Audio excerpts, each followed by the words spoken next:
American president Donald ട്രംപിന്റെ ഫ്ലോറിഡയിലെ സ്വകാര്യ വസതിയായ മാർ-എ-ലാഗോ റിസോർട്ടിൽ വൻ സുരക്ഷാ വീഴ്ച. തൂക്കുമായി അതിക്രമിച്ച് കടക്കാൻ ശ്രമിച്ച അക്രമിയെ രഹസ്യാന്വേഷണ വിഭാഗം വെടിവെച്ച് കൊന്നു. തിങ്കളാഴ്ച പുലർച്ചെയായിരുന്നു ലോകത്തെ ഞെട്ടിച്ച ഈ സംഭവം അരങ്ങേറിയത്. പാം ബീച്ചിലെ സുരക്ഷാ മേഖലയിലുള്ള റിസോർട്ടിലേക്ക് സംശയാസ്പദമായ സാഹചര്യത്തിൽ ഒരാൾ തോക്കുമായി ഓടിക്കയറാൻ ശ്രമിക്കുകയായിരുന്നു. സുരക്ഷാ ഉദ്യോഗസ്ഥരുടെ മുന്നറിയിപ്പുകൾ അവഗണിച്ച് മുന്നോട്ട് നീങ്ങിയതോടെയാണ് ഉദ്യോഗസ്ഥർക്ക് വെടിയുതിർക്കേണ്ടി വന്നത്. പ്രാദേശിക സമയം പുലർച്ചെ 1:30ഓടെയാണ് സംഭവം നടന്നതെന്ന് അന്താരാഷ്ട്ര വാർത്താ ഏജൻസികൾ റിപ്പോർട്ട് ചെയ്തു. റിസോർട്ടിന്റെ പുറകിലത്തെ പ്രവേശന കവാടത്തിലൂടെയാണ് അക്രമി ഉള്ളിലേക്ക് കടക്കാൻ ശ്രമിച്ചത്. കയ്യിൽ അത്യാധുനിക തോക്കും മറ്റ് സ്ഫോടക വസ്തുക്കളും ഉണ്ടായിരുന്നുവെന്ന് പ്രാഥമിക പരിശോധനയിൽ സൂചനയുണ്ട്. അക്രമി കെട്ടിടത്തിന്റെ പ്രധാന കവാടത്തിന് സമീപം എത്തിയപ്പോഴേക്കും സുരക്ഷാ സൈന്യം വളഞ്ഞു. കീഴടങ്ങാൻ ആവശ്യപ്പെട്ടെങ്കിലും ഇയാൾ ആയുധം പ്രയോഗിക്കാൻ തുനിഞ്ഞതോടെ സെക്യൂരിറ്റി ഏജന്റുമാർ വെടിവെക്കുകയായിരുന്നു.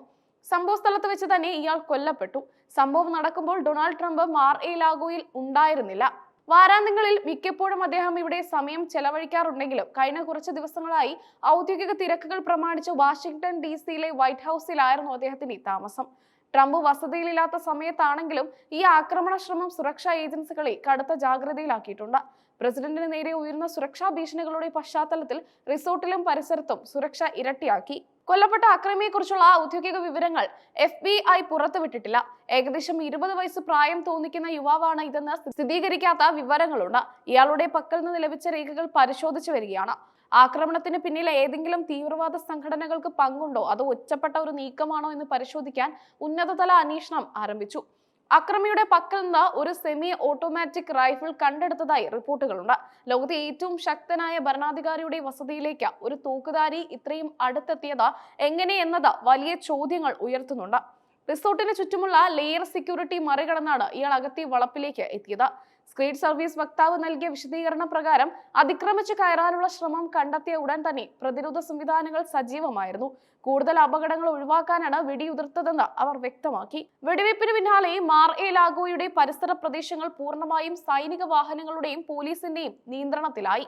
പാം ബീച്ചിലേക്കുള്ള പ്രധാന റോഡുകൾ അടച്ചു. ഫോറൻസിക് വിദഗ്ധർ സ്ഥലത്തെത്തി തെളിവുകൾ ശേഖരിക്കുകയാണ്. അക്രമിയുടെ ലക്ഷ്യം ട്രംപിനെ അപായപ്പെടുത്തുക എന്നതാണോ അതോ റിസോർട്ടിന് നേരെ ആക്രമണം നടത്തുക എന്നതാണോ എന്ന് വ്യക്തമല്ല. സംഭവത്തിന് പിന്നാലെ വൈറ്റ് ഹൗസിലും പെന്റഗണിലും സുരക്ഷാ മുൻകരുതലുകൾ കർശനമാക്കിയിട്ടുണ്ട്. സംഭവം അറിഞ്ഞ് ഡൊണാൾഡ് ട്രംപ് തന്റെ ഞെട്ടൽ രേഖപ്പെടുത്തി. തന്നെ സുരക്ഷാ ഉദ്യോഗസ്ഥരുടെ ധീരതയെ അദ്ദേഹം അഭിനന്ദിച്ചതായാണ് സൂചന. രാജ്യത്തെ സുരക്ഷിതമായി നിലനിർത്താൻ പരിശ്രമിക്കുന്ന ഉദ്യോഗസ്ഥർക്ക് നന്ദി എന്ന് അദ്ദേഹം തന്റെ സോഷ്യൽ മീഡിയ പ്ലാറ്റ്ഫോം വഴി അറിയിച്ചു. അടുത്തിടെ ട്രംപിന് നേരെയുണ്ടായ ചില വധശ്രമങ്ങളുടെയും ഭീഷണികളുടെയും പശ്ചാത്തലത്തിൽ ഈ പുതിയ സംഭവം അമേരിക്കൻ രാഷ്ട്രീയത്തിലും വലിയ ചർച്ചകൾക്ക് വഴിമരുന്നിട്ടിരിക്കുകയാണ്. സുരക്ഷാ ക്രമീകരണങ്ങളിലെ പോരായ്മകൾ പരിഹരിക്കാൻ അടിയന്തര നടപടി വേണമെന്ന് പ്രതിപക്ഷം ആവശ്യപ്പെട്ടു.